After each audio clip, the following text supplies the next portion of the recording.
به پارتی که ساخت جواهرات سلبریتی خوش اومدید. تیلور سویفت خواننده، ترانه‌سرا و بازیگری که از 16 سالگی وارد دنیای موسیقی شد. تیلور متولد شهر ریدینگ پنسیلوانیای آمریکاست و حالا یکی از تاثیرگذارترین چهره‌های موسیقی پاپ جهانه.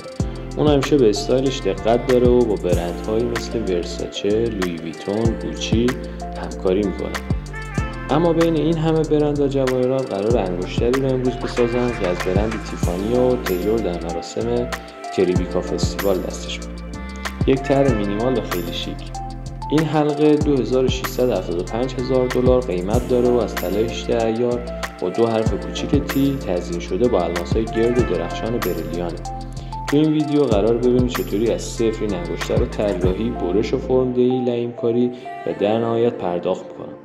پس اگر به پشت صحنه طلاسازی علاقه داری تا آخر این ویدیو با من باش.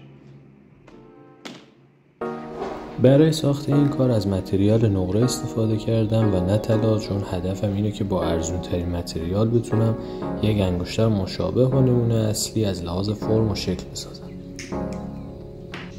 مقدار نقره‌ای که نیاز ذوب کنیم حدود 10 گرم هستش که بعد از مراحل ذوب مثل اضافه کردن پودر تنه‌کار، مومزنی به ریشه، نقره مذابمون رو داخل خونه باریک مفتول می‌ریزیم و می‌ذاریم سرد بشه.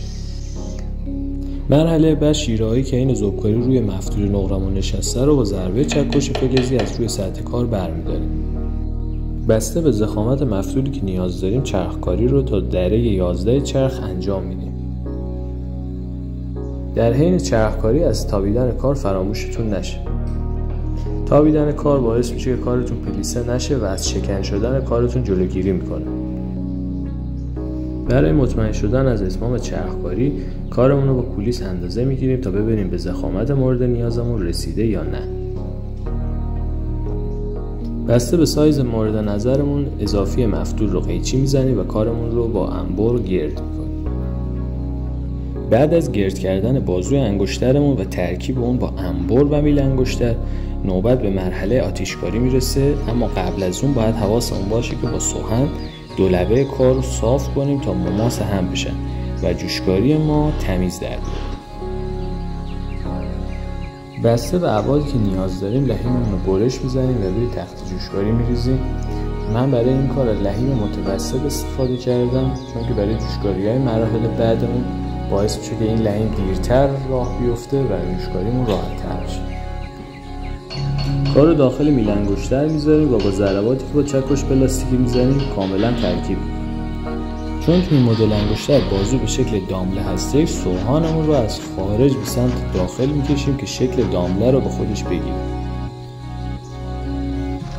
در هنر طلا و جواهرسازی حتما به نکات ریز که به ظاهر مهم نیستن دقت کنید تا تفاوت کارتون در پایان مشخص بشه. بعد پایان سوهنکاری خشایی که روی بدنه کار ایجاد شده رو با سنباته زدن از بین میبریم. ساخت بازوی انگشترمون با موفقیت به اتمام رسید و میریم سراغ مرحله بعدی. همون میزان نقره‌ای که در ابتدای ویدیو گفتم ذوب میکنیم تا مهمترین قسمت این انگشتر که برند تیفانی رو به اسم خودش ثبت میکنه رو بسازیم. برای ساخت پارت 2 انگشترمون بعد از چرخکاری تا دره 10 مفتولمون رو که میخوایم به شکل چارگوش در بیاد و زوایای اون کاملا مشخص بشه و گوشه های منظمی داشته باشه با چکش و سوهان 3 پهلو به شکلی که میبینین در میاریم. با کمک پرگار مفتول به 4 قسمت مساوی تقسیم میکنیم و آماده میشیم برای مرحله برشکاری با کمون اره. خودم به شخصه این قسمت کار رو خیلی دوست دارم، اما همونجوری که ممکنه لذت بخش باشه با یک اشتباه ممکنه برش‌های نامنظمی بزنید و لازم باشه تمام مراحل ذوب و چرخکاری رو دوباره انجام بدید. واسه منظم تر شدن قسمت های برش خورده دو سر اون رو با سوهن 3 پهلو صاف و یک دست میکنیم. با اضافه کردن پودر تنه‌کار با آب و جوشوندن اون جوشکاری اون رو راحت تر میکنیم. واسه جوشکاری این قسمت حتما باید دقت کنیم که 2 تا تی یک شکل و منظم در بیاریم. اگه تا اینجا موفق شدیم برسیم بهتون هشدار میدم که سخت ترین بخش انگشترم هنوز مونده و زیاد خوشحال نباشید.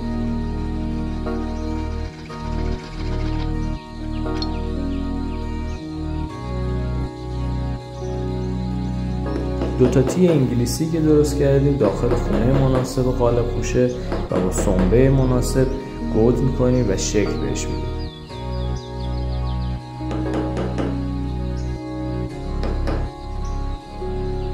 دو سر بازوی انگشتر که قراره به تیرهایی که درست کردیم روش بخورن و با سوهان باریکتر از بقیه بدن کار میکنیم تا در زیبایی کارمون بعد از جوشکاری تأثیر بسزایی بذاره. به آخرین و سخت‌ترین جوشکاری انگشترمون رسیدیم که با یک مقدار آزمون خطا دستتون میاد که چجوری راحت‌تر انجامش بدیم. حلقه تیفانیمون رو داخل جوهرنمک میندازیم تا تمام شیره‌هایی که در طول جوشکاری روی بدنه کار قرار گرفته حل بشه و کار به سفیدی که میبینین در بیاد. بعد از اتمام مراحلی که تا اینجا با هم انجام دادیم به آخرین قسمت یعنی پوست و پرداخت میرسیم که باید با حوصله و دقت انجام بشه.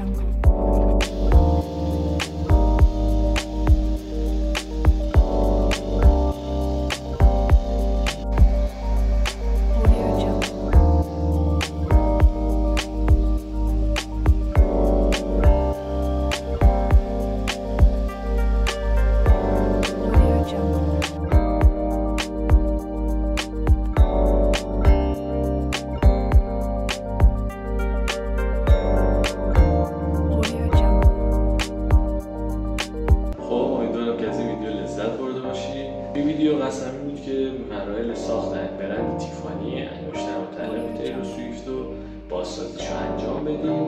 توی نمونه اصلی خب از سنگ‌های بریلیان استفاده شده. ما می‌خواستیم اینجا بازسازی از این کار به نمایش بذاریم که از نقره استفاده کردم من و سنگ‌های بریلیان استفاده نشد. فقط 0 تا 100 ساخت این برند رو با هم انجام بدیم که شما بتونید خودتون بعداً این کار رو بسازید و لذت ببرید.